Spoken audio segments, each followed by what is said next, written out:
باقاعدہ اس کام کو اپنے لیے باعث فخر جانتے تھے.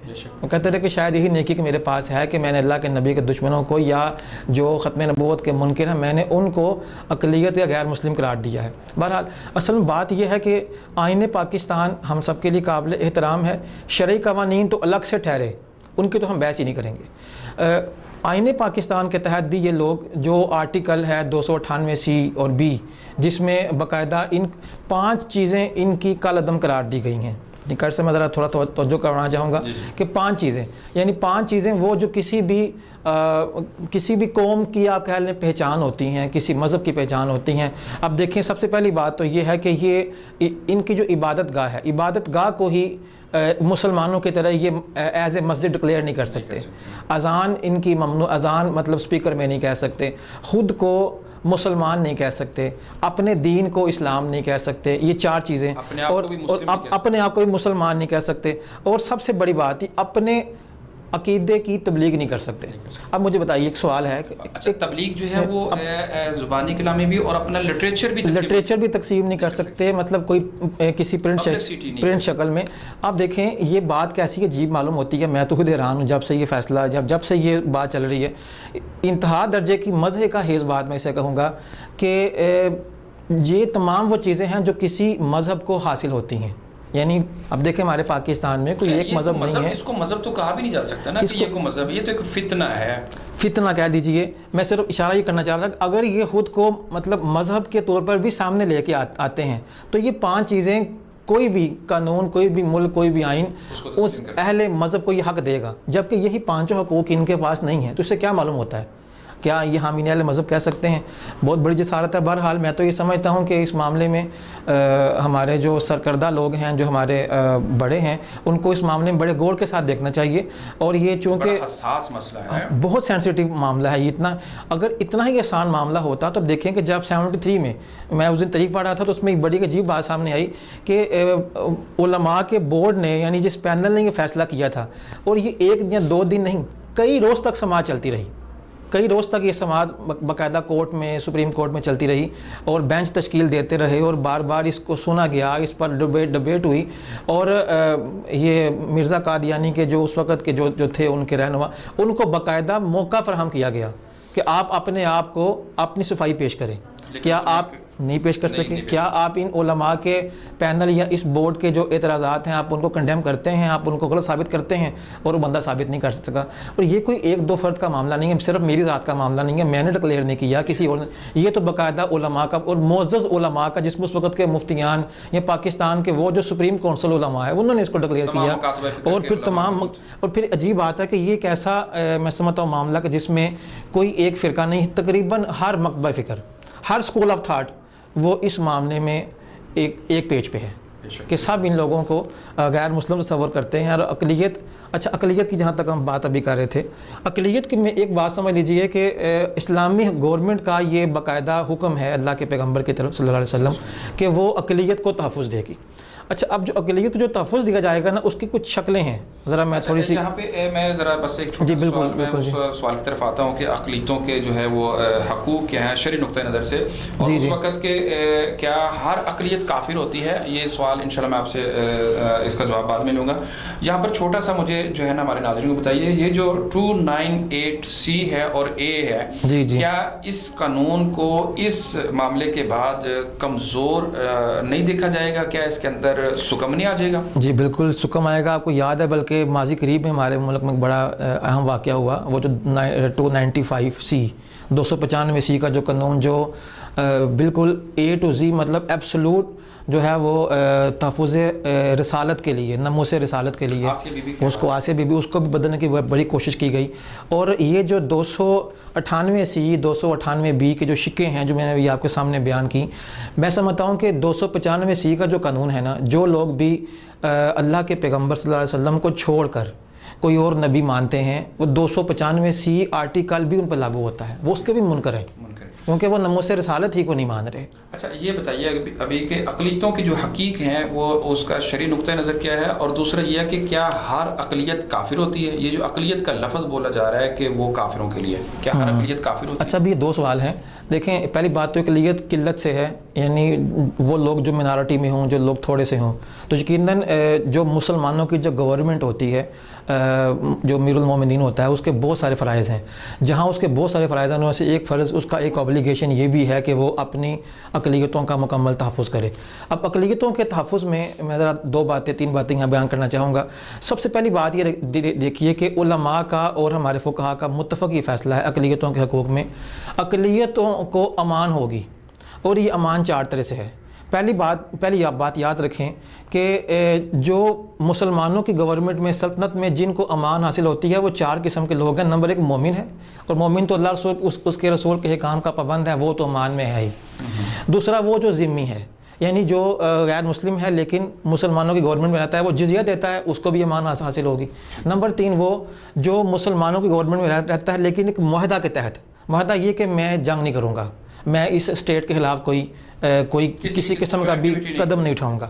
اور نمبر 4 وہ آدمی جس کے ساتھ کوئی معاہدہ نہیں ہے، جس کے ساتھ لیکن وہ آپ سے امان طلب کرتا ہے کہ آپ مجھے یہاں پہ رہنے دیں اتنے عرصے کے لیے، میں آپ سے امان چاہتا ہوں.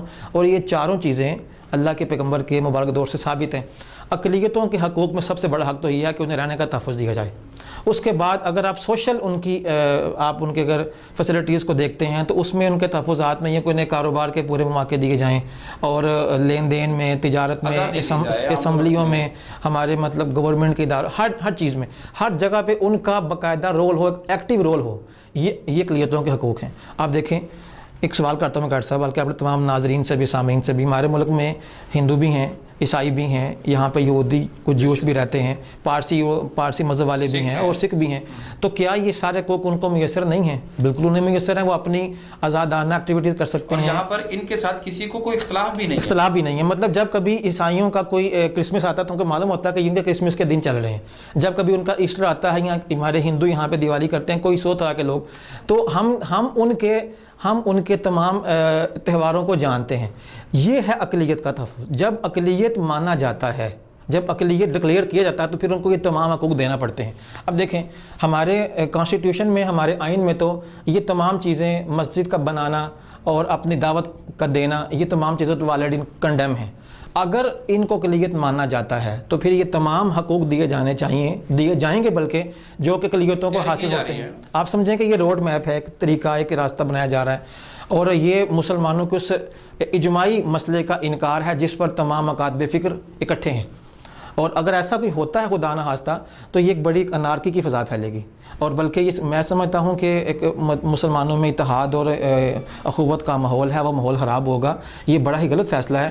اور اس عالم میں کہ جب کہ پوری قوم ایک عجیب بحران سے گزر رہی ہے، اس پر بالکل نظر ثانی ہونی چاہیے. اچھا یہ بتائیے گا کہ جب آپ دیکھتے ہیں کہ ان کو اقلیت کے اندر شامل کرنے کے لیے آپ ان کو حقوق دینے جا رہے ہیں، جبکہ 1973 کے پاکستان کے آئین کے مطابق نہ یہ الیکشن لڑ سکتے ہیں، نہ اسمبلی کا حصہ بن سکتے ہیں، نہ مسجد ڈکلیئر کر سکتے ہیں، نہ مسلم اپنے آپ کو کہلوا سکتے. تو آخر کیا ضرورت پیش آئی خان صاحب کو، یا قانون کو، یا اسمبلی کو، پارلیمنٹ کو، کہ ان کو اقلیت کے اندر شامل کیا جائے؟ کیا ریزن ہو سکتا ہے؟ اچھا، اب یہ ایسا ہے کہ یہ تو جو ہمارے اوپر کے لوگ بیٹھے ہیں، جو ہم پر حاکم ہیں، وہ اللہ کے ہاں جواب دہ ہیں. عموماً جو ایک عام بات سمجھ میں آتی ہے وہ یہ ہے کہ لگتا ہے کہ جیسے یہ ایک ایجنڈا ہے، جس کی اچانک، یہ سڈن نہیں ہے، یہ پری پلان ہے، جو آہستہ آہستہ ہر چیز ایک ایک کر کے اس کو نافذ العمل کرتے چلے جا رہے ہیں. اب پیچھے آسیہ بی بی کا یہاں سے جانا، اور اس کے بعد جو لوگ بھی شان رسالت میں جن لوگوں نے بھی اپنے منفی کردار ادا کیے، ان کو تحفظ دینا، اس کے بعد اس قانون کو بدلنے کے لیے کوشش کرنا، پھر اس قانون کے حق میں کھڑے ہونے والوں پر بے جا ظلم اور جبر اور استبداد، یہ تمام چیزیں. اور اس کے بعد اب یہ والی نئی ایک بات، یہ تمام لگتا ہے کہ جیسے ایک تسلسل کے ساتھ یہ واقعات ہو رہے ہیں. اور یہ ایک ایجنڈا ہے، ایک نامکمل ایجنڈا جس کو تکمیل تک پہنچایا جا رہا ہے. اور یہ بتائیے گا کہ جب بھی جس دور میں بھی ایسی کوشش اور کاوش کی گئی، تو اس کی کیا وجہ ہے کہ ختم نبوت کے عقیدے پر ہر مسلمان جو ہے وہ اپنے تن من دھن کو قربان کرنے کے لیے تیار ہوتا ہے؟ یہ غیر صاحب، یہ اللہ تعالیٰ کا بڑا احسان اور شکر ہے. میں الحمدللہ علی ذالک، اللہ کا فضل ہے کہ اس امت کا ہر بچہ اور ہر نوجوان، ہر بزرگ اس عقیدے پر ایسا مضبوطی کے ساتھ کھڑا ہوا ہے کہ اگر اس کو اپنے تن من کی قربانی بھی دینا پڑتی ہے. یہ 73 کے بعد جو ان کو غیر مسلم اقلیت قرار دینے کے بعد آپ کو یاد ہے کہ جب وہ طریقے ختم نبوت چلی تو اس میں کیا کچھ نہیں ہوا، کتنے ماؤں کے بیٹے شہید نہیں ہوئے، کتنے نذرانے پیش نہیں کیے گئے. اور یہ سلسلہ آج سے نہیں ہے. میں سمجھتا ہوں کہ یہ جب سے مسلمہ کذاب نے جب سے اپنی نبوت کا اعلان کیا، اللہ کے پیغمبر کے دور سے ہی، یعنی وہ جو جنگ ہوئی جس میں تقریباً 1300 کے لگ بھگ مسلمان ہیں، اتنے کسی بھی جنگ میں مسلمان شہید نہیں ہوئے جتنے یہاں شہید ہوئے ہیں. یہ کیا ہے؟ یعنی آپ کی ذات والا صفات اس قابل ہے یا وہ اس درجہ کی ہے کہ مسلمان اس پر اپنے آپ کو شمع کی طرح کٹ مرنے کے لیے بالکل ہر وقت میں تیار ہے. اور دوسری بات یہ ہے تو جوک، لیکن بہرحال میں کہنا چاہوں گا وہ جو تھا وہ مسلمہ کذاب تھا، وہ جس نے وہ دعویٰ کیا تھا. اور یہ اس ہمارے پنجاب کا جو ہے یہ مسلمہ پنجاب ہے. یعنی ان دونوں میں بڑا ایک مشابہت بھی ہے کہ مسلمہ کذاب کا بھی ٹھکانہ سب جانتے ہیں اور مسلمہ پنجاب کا بھی ٹھکانہ سب جانتے ہیں کہ کہاں جائے گا. ان کا ٹھکانہ جو ہے وہ ذلت اور رسوائی دنیا کے اندر بھی ہے، آخرت بھی ہے. چونکہ ہمارا ایمان اور عقیدہ ہے کہ جو نبی علیہ الصلوۃ والسلام کو آخری نبی نہیں مانتا، جی بالکل ایسے ہی، تو وہ مسلمان تو دور، ہم اس کو جو ہے وہ انسان کے زمرے میں بھی لانے کے لیے تیار نہیں ہیں. چونکہ انسانوں کے لیے اللہ تعالیٰ نے آپ صلی اللہ علیہ وسلم کو رحمت بنا کے بالکل بالکل جی ایسے ہی. ہمیں انسان وہی ہوتا ہے جو انسانیت کے تقاضے کو پورا کرتا ہے، اور انسانیت یہی ہے کہ اللہ اور اس کے رسول صلی اللہ علیہ وسلم کے احکامات کو تسلیم کیا جائے. جی بالکل. اچھا، میں اب اپنے دوسرے کویسچن کی ٹائم کی مناسبت سے آنا چاہوں گا کہ 1973 کے آئین کے مطابق کیا اگر آئین کسی کو غیر مسلم ڈکلیئر کر دے تو اس کی شرعی اور آئینی کیا حیثیت ہوتی ہے؟ آئین جو ہے یہ ایک کسی بھی قوم اور ملت کا سرمایہ ہوتا ہے. اور اللہ کے پیغمبر جب مدینہ طیبہ میں تشریف لائے تو آپ نے بھی باقاعدہ وہاں کے لیے رولز بنائے، اور شرعی تقاضوں سے امیر یعنی حاکم جو فیصلہ کر دیتا ہے اب کتاب و سنت کے مطابق لے کے چلنے والا ہو تو اس کی بھی اطاعت کرنے کا حکم ہے. اور یاد رکھیے کہ یہ جو آئین ہے یہ کسی فرد واحد کی کوشش، کسی ایک آدمی کی کاوش نہیں ہے. یہ کئی اس میں اذہان ملے ہوئے ہیں، بے شمار لوگوں کی اجتماعی کوششوں سے یہ آئین بنا ہے. اور وہ جن لوگوں نے بنایا وہ بھی کوئی عام طرح کے، ہماری طرح کے کوئی عام مسلمان نہیں ہیں بیچارے، وہ اچھے خاصے پڑھے لکھے اور علماء لیول کے جو فقی حضرات ہوتے ہیں اس لیول کے وہ علماء ہیں جن کی کوشش سے یہ آئین بنایا گیا ہے. تو یقیناً مسلمان جس معاملے میں اجتماع کر لیتے ہیں اکٹھا، اگر وہ معاملہ کتاب و سنت کے منافی نہ ہو تو وہ قاعدہ دین کا حصہ ہے. اب اس کو ماننا بالکل اس کو ماننا چاہیے. اور دوسری بات یہ، اگر آپ اس معاملے کو ذرا تھوڑا پیچھے بھی کر دیں تو ہر ملک کے اپنے اپنے قوانین ہوتے ہیں، ہر ملک کے ہر گورنمنٹ کے اپنے قوانین ہیں. جو ہمارے مسلمان یہاں سے فارن جاتے ہیں وہ وہاں کے قوانین کو پورا فالو کرتے ہیں، اور اگر فالو نہیں کرتے تو کیا ہوتا ہے، وہ ان کو آؤٹ کر دیا جاتا ہے، پاس کر دیا جاتا ہے. یہ ہمارے پاکستان کا آئین ہے، اور یہ کیسے ممکن ہے کہ پاکستان کے آئین میں رہ کر بھی اس کے آئین کا انکار کیا جائے. دوسری بات یہ کہ آئین جب کوئی فیصلہ کرتا ہے تو اس فیصلے کو منوان تسلیم کرنا چاہیے. وہ فیصلہ حاکم کی طرف سے ہوتا ہے، مسلمانوں کے سرکردہ افراد کی طرف سے ہوتا ہے. اس کا انکار کرنا بالکل ویسے ہی ہے کہ جیسے ایک آدمی ایک گھر میں رہتا ہے، اس گھر کی چار دیواری کے قوانین کو نہیں مانتا، اپنی مرضی کرتا ہے، تو اپنی مرضی سے کیا ہوگا، انارکی پھیلے گی. لیکن یہ تو وہ فتنہ باز لوگ ہیں کہ جنہوں نے پہلے دن سے پاکستان کے آئین کو بھی تسلیم نہیں کیا. یہ بالکل جب سے یہ فیصلہ ہوا اسی دن سے یہ لوگ اس فیصلے کی مخالفت کر رہے ہیں.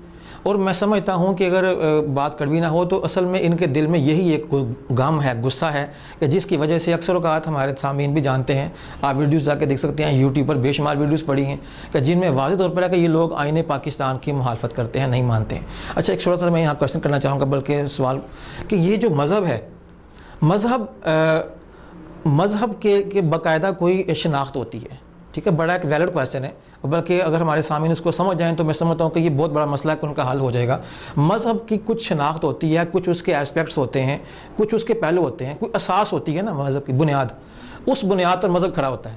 جیسے دین اسلام ہماری جو بنیاد، بالکل جی، ہماری جو اسلام کی بنیاد 5 چیزوں پر ہے، اور اس سے سب سے بڑی بنیاد ہماری کتاب و سنت ہے. کتاب و سنت ہمارا شعار ہے اور ہم اسی کے لیے کوشش کرتے ہیں. اب ذرا کوئی سوال تو کرے ان ہمارے مطلب یہ میں انہیں کیا نام دے سکتا ہوں، ان بیچاری کہہ سکتا ہوں کہ انہیں بے دین ہی کہہ سکتا ہوں. کچھ سوال کرے کہ یہ مذہب کس بنیاد پہ کھڑا ہے. اگر قادیان کا، تو قادیان کو مذہب تو نہیں ہے. وہ تو ایک شہر کا نام ہے جو ہندوستان میں ہے، انڈیا میں ہے، اور اسی کے نام پر یعنی کوئی شہر کے نام پر بھی کبھی آج تک کوئی مذہب بنایا گیا ہے، پھر اس مذہب کی کوئی اساس نہیں۔ اگر یہ لوگ دعویٰ کرتے ہیں کہ ہماری اساس کتاب و سنت ہے تو پھر تو یہ ہمارے مسلمان بھائی اگر یہ دعویٰ کرتے ہیں کہ ہم کتاب و سنت کو ماننے والے ہیں تو پھر مجھے بتائیے کہ پھر ان میں ہمیں فرق کیا ہے؟ آخر وہ کیا شے ہے جو فرق کرتی ہے؟ کون سی چیز ہے جو جس کی بنیاد پر ہم ان کو مسلمان نہیں مانتے؟ وہ صرف فقط میں یہ ایک ہی جواب دوں گا، فقط وہ ذات رسالت مآب ہے صلی اللہ علیہ وسلم، اور اس کے اوپر کوئی کمپرومائز، اس پر کوئی کمپرومائز نہیں ہے۔ ذات رسالت مآب کے علاوہ کسی اور ذات کو اپنے لیے کافی شافی سمجھنا، حجت ماننا، دلیل ماننا، اور ان کی کتابوں میں باقاعدہ لکھا ہے، اگر یہ نقل کفر نباشت، بہرحال مجھے تو خوف ہی آتا ہے یہ کہتے ہوئے بھی، کتابوں میں ان کی لکھا ہے کہ محمد یوں اتر آئے ہیں ہم میں اور پہلے سے بڑھ کے اپنی شان میں، محمد دیکھنے ہوں جس نے اکمل وہ غلام احمد کو دیکھے قادیان میں۔ یہ باقاعدہ کتابوں پر شعر لکھا ہوا ہے۔ عجیب، الیاذ باللہ، یہ تو عجیب ہے، بہت بڑی ایک ان کی جسارت ہے۔ میں کہتا ہوں کہ ان سے بہتر تو وہ ہندو تھا، وہ جس نے یہ کہا تھا کہ محمد یوں افضل ہیں صلی اللہ علیہ وسلم، یوں افضل ہیں سارے رسولوں میں کہ ہے جیسے گلاب افضل زمانے بھر کے پھولوں میں۔ اور کس نے کہا؟ پنڈت ہری چند نے۔ وہ تو ان سے کہیں درجے کے جو ذات کو مانتا تھا، دین کو تو وہ بھی نہیں مانتا تھا۔ لیکن شیخ یہ ہندو، یہ پنڈت، اور کیا ایک محدث اور کیا ایک شیخ محمد صلی اللہ علیہ وسلم کی تعریف کرے گا جی ایسے ہی جس کی تعریف زمین و بنانے والے نے کی، جس کے بارے میں قرآن نے کہا وَرَفَعْنَا لَكَ ذِكْرَكَ، خود خالق جن کی تعریف کرتا ہے، اس کی شان کو بلند کر دیا گیا ہے۔ اچھا، میں آخری کویسچن جو آپ سے پوچھنا چاہوں گا وہ یہ ہے کہ ان کو جو اقلیت میں شامل کر لیا جاتا ہے، تو جب ان کی اقلیت جو ہے وہ ثابت ہو جاتی ہے تو پھر ان کو جو مذہب اور عقیدہ ان کا تسلیم کر لیا جاتا ہے، تو کیا پھر یہ الگ سے ان کے جو معاملات ہیں اس کو بھی ہمیں تسلیم نہیں کرنا پڑے گا؟ بالکل کہ جس طرح کہ ان کا بھی ایک دین ہے، ان کا مذہب ہے، ان کے نبی ہیں، ان کی وحی ہے، یہ سارے معاملات۔ بہت اہم سوال ہے کر صاحب آپ کا، میں ماشاءاللہ مبارکباد پیش کرتا ہوں آپ کو، بڑا اچھا کویشچن اٹھایا آپ نے۔ دیکھیں، اقلیت مذہب ڈیمانڈ کرتی ہے، مذہب اقلیت کی بیک پہ کوئی مذہب ہوتا ہے، مذہب ہونا چاہیے، مذہب ہوگی تو اقلیت ہوگی۔ اگر ہم مذہب کو مانیں گے تو پھر ان کی وہ تمام چیزیں ماننا پڑیں گی۔ اب کوئی بھی اقلیت ہے اس کے لیے پہلے مذہب ہوتا ہے، اور اگر خدا نخواستہ اقلیت ڈکلیئر کر دیا جاتا ہے تو پھر ذرا میں کچھ دو قدم اور آگے بڑھ کے بات کہنا چاہوں گا، پھر یہ اپنے اسکول بھی تیار کریں گے، الیکشن میں بھی آئیں گے، پھر یہ پارلیمنٹ کا حصہ باقاعدہ بنیں گے، پھر یہ جو ہمارے یہاں بین المذاہب امن کمیٹیاں ہوتی ہیں وہاں پر بھی آئیں گے، پھر جو مصالحتی کمیٹیاں ہوتی ہیں وہاں پر بھی آئیں گے۔ یعنی یہ کوئی ایسی جگہ نہیں جو حکومتی علماء کے جو پینل ہوتے ہیں وہاں بھی شامل، پھر تو کوئی جگہ ان سے باقی نہیں بچے گی۔ وہ جو اتنے سال کی جو جد و جہد مسلمانوں نے کی، جو اتنا ایک مسلمانوں کا مسلم اور پکا عقیدہ ہے، وہ تو ختم ہو گیا، تو زد پڑ گئی۔